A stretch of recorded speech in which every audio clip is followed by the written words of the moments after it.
7 mistakes you could possibly be making as a content creator.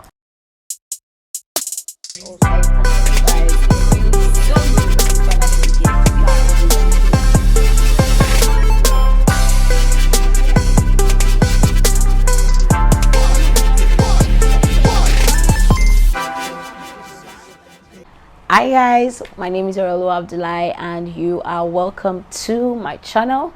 If this is your first time on this channel, you want to subscribe and then like this video, and if you're a returning subscriber, thank you so much for coming back. All right, so like I mentioned in the beginning, today we're going to be talking about mistakes that you could possibly be making as a content creator.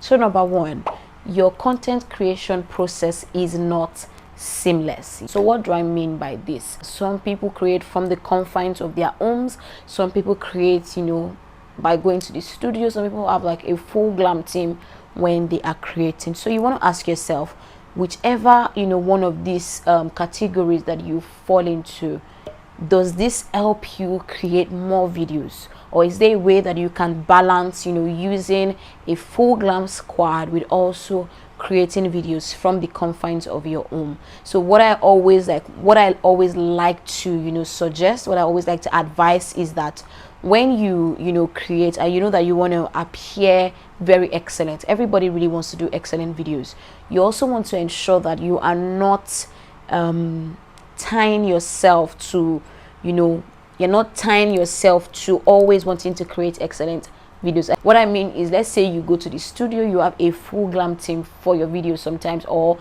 like me, you create from the confines of your home also, and sometimes you like to get your makeup done. You want to also be able to balance it out in a way that sometimes you could just randomly pick up your camera and make videos. You could randomly pick up your camera and make B-roll videos. You could randomly pick up your camera and talk to your audience. Do you get that? So number two would be that you are treating your content creation as an afterthought, like you're not intentional about your content creation. So I know that being a content creator and showing up all the time can be a little bit frustrating, but you want to ask yourself, okay, if maybe let's use Instagram for instance, I know that showing up, especially on Instagram, right, it can be very mentally exhausting. Right, so you want to ask yourself, okay, what platform can I show up better on in a way that it's not as cumbersome, in a way that is going to be more rewarding than Instagram, than this current platform that is getting me exhausted? Or it could be as little as showing up every time on your stories, whatever platform that you are deciding to shop, right, showing up in the simplest ways, in a way that people still have you like as top of mind. So you want to just be intentional in however little way that you can be. So do not treat your content creation as an afterthought. Number three would be that you are making plans that are too cumbersome. At this point, I think I need to ask myself if cumbersome is my new favorite word. I think I made a video some weeks back. If you've seen that video, you know that I also used the word cumbersome there. So let me just explain what I mean by you're making your plan too cumbersome. So for some people, right, most creators batch create, right? And for you to batch create, you have to have your social media, you have to have the content ideas that you want to create. So for some people, they have like their content ideas per week. Some people have their content ideas per for 2 weeks, that's bi-weekly, and some people have their content ideas for a month. So you want to ask yourself, how could I possibly make my videos in a way, how can I have my content ideas in a way that is not cumbersome for me? If I have a 1 week content plan, do I execute this all the time? Is it a 2 weeks content plan that works for me, or a 1 month content plan? There's some of us that when you have like a month of content ahead, you just get overwhelmed just thinking about how you're going to go about executing that, right? So let me give you people an example. So there was this time that I had been showing up steadily, right, on Instagram for 2 months, and then November came. Was it November? I can't even remember. I think it was November or October, but there was just one particular month that came, and I was already telling myself, alright, what can God do with your life in 1 month?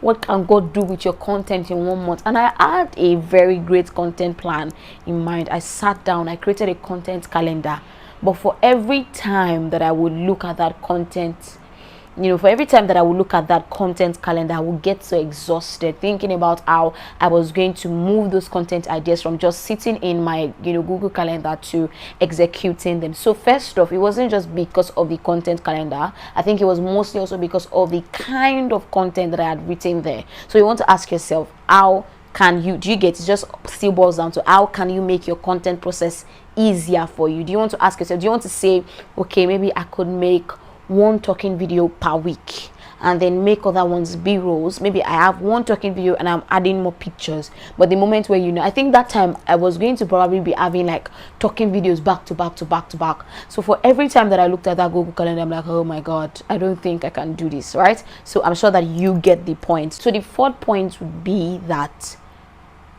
you are becoming a slave to the algorithm. See, I genuinely think that this is something that creators don't even talk about enough.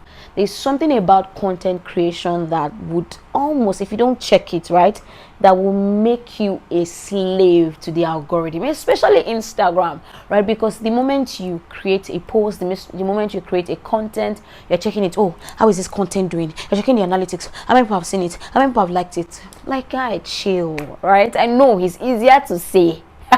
It's easier to say when you're saying, guy, chill, right? But you want to have it at the back of your mind that you're not making yourself a slave to the analytics. And when you now see that, to the point where some people now see that, okay, this video is not doing well and this particular video is doing so well, even if when you now see that, and the crux of your entire brand is not only about that video that did well. So people will now say, oh, because this video did well or because another creator did well, they will now want to switch and start making what another person is doing, right? Which would lead me to the fifth point. Stop comparing yourself. Stop comparing your creator journey with another creator. Stop comparing yourself with another creator. There's something that one of my favorite content creators says whenever he talks about his journey. He says that there's not one time that he just came and he blew, right? His journey has just been from one momentum to another, and has just been a gradual growth process for him. And if you know Salem, you know that Salem definitely churns out a lot of value. It doesn't make him less valuable to somebody that makes a video and then they go viral at one time. So the two of them, their journey, perfect, great. But imagine if one person is comparing their journey to another person. So you don't want to compare yourself. You don't want to compare your journey to that of another creators. And what I've realized that this does sometimes is maybe you and another creator friend, another person or another random creator that you just know on Instagram, maybe feel like, okay, at some point you people were like at par. You people knew that, okay, you were doing the same numbers and you guys were you were doing well together at some point. Then it will not get to the point where you now see that, okay, this person's videos are doing better. So you're now asking yourself, am I even worthy enough to talk about this thing that this person is talking about? Am I worthy enough to pick this same niche as this person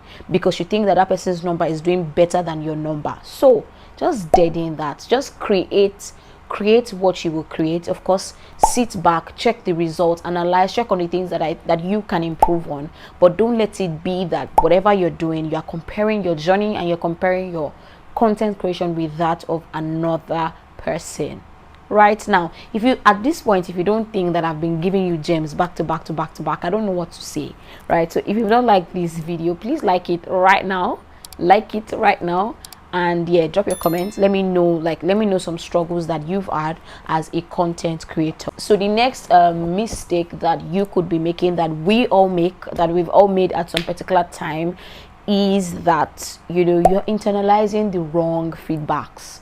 I feel like I could literally talk about this for days if you ask me to talk about like feedbacks and how it affects your journey. So I remember that when I first started my YouTube channel and I was doing like all the videos I used to do, I was doing movie reviews, I was talking about, maybe I would have some friends over, talk about relationships, talk about like I remember that I had my sister over, we talked about like the dynamics of being a first child, and somebody had reached out to me and told me that I needed to pick a niche, right, so that I would quickly grow on Instagram. That actually really bothered me, because I started to think about it that I need to pick a niche.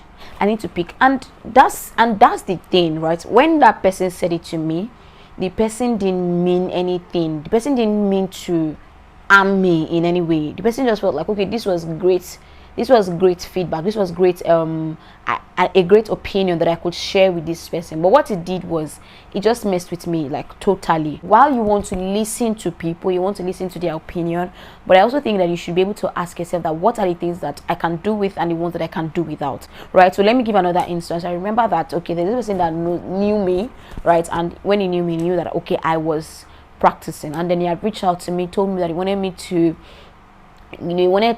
help him register his company at the time. So at the time I told him that, okay, that I could do it, but at the moment that I don't have like some of the things that I need to help him register his company, because I wasn't practicing law at the time.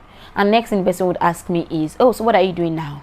You are creating inspirational quotes, you are creating motive. And the person said it in such a weird manner, in such a condescending manner, that I started to ask myself that, okay, all right, are you actually just creating inspirational quotes? Are you an inspirational, just so many of those weird things? And I started to ask myself that, so is that all that I am now? Is that what people see me as? I don't want people to see me as, just what I'm just trying to say in essence is, don't internalize some of these wrong feedbacks, right? Just sieve out the ones that you need and the ones that you don't need. So finally, the seventh mistake that you are making as a creator, which is also links back to the first point, which is that you are waiting for perfect moments to record videos. For instance, you're waiting to have your hair done, your makeup on, everything on check. See, I just want you to know that life is actually moving, because when you see some videos that actually do well on Instagram, you see that some of them are actually low effort videos. So I'm not saying that do low effort videos all the time, just a balance, right?